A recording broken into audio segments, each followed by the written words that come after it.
Lorsque vous venez à un séminaire, non pas psychologique, mais à un séminaire énergétique et spirituel, par exemple, dans notre école spirituelle, nous commençons un travail énergétique profond et de grande ampleur. Le flux du séminaire, l'immense énergie du séminaire, est tel qu'il s'agit d'une cascade d'énergie très élevée et subtile. Et lorsque nous sommes au séminaire, ce flux nous lave littéralement et nettoie notre aura. De plus, lors du séminaire, nous étudions une certaine forme de démonologie.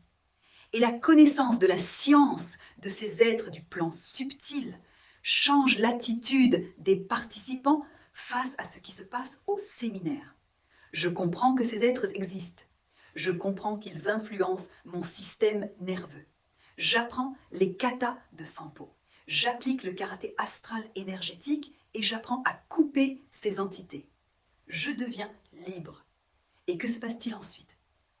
Nous rentrons chez nous. Mais à la maison, nous pouvons avoir des larves ancestrales. Ou bien, lors du séminaire, nous n'avons peut-être pas réussi à couper toutes les larves, car le séminaire, malheureusement, ne dure que quelques jours.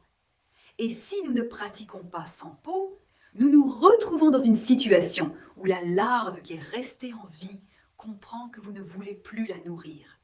Mais elle a faim. C'est un être du plan subtil. Et c'est là qu'elle commence à influencer notre système nerveux central d'une manière particulière. Pour cette larve, la chose la plus importante maintenant est la survie.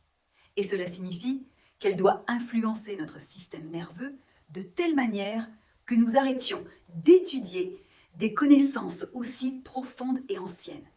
Cela signifie que la larve commence à nous envoyer des pensées destructrices telles que « je n'ai pas besoin de cette connaissance ». Tout cela est étrange. Tout cela parle de négativité. Pourquoi parler de toutes ces entités? Je suis uniquement pour le positif. Rien de tout cela n'existe, je n'ai pas d'argent pour cela. Il n'y a aucune base réelle à tout cela. Une personne a participé au séminaire et a ressenti énergétiquement un processus incroyable de purification et de remplissage. Mais la larve veut survivre et c'est pour cela qu'elle nous envoie ses pensées. Avec quoi est-ce que je veux conclure cette vidéo? Les pensées qui apparaissent dans notre tête sont très souvent des pensées envoyées par quelqu'un ou des pensées qui passent au hasard. Peut-être parce qu'une émission de télévision les a libérées dans le champ. Et si une personne ne sait pas distinguer si ses pensées sont les siennes ou celles de quelqu'un d'autre, alors elle tombe sous n'importe quelle influence. Et alors, n'importe qui peut nous diriger dans n'importe quelle direction. Et précisément au moment où nous avons trouvé une source de connaissance, la larve nous détourne de cette source et nous revenons à notre ancienne souffrance passée. Alors, décidez par vous-même.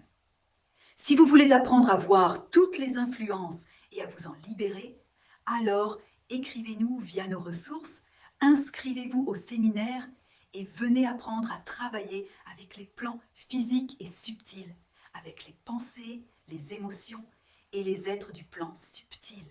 Et nous vous enseignerons cela.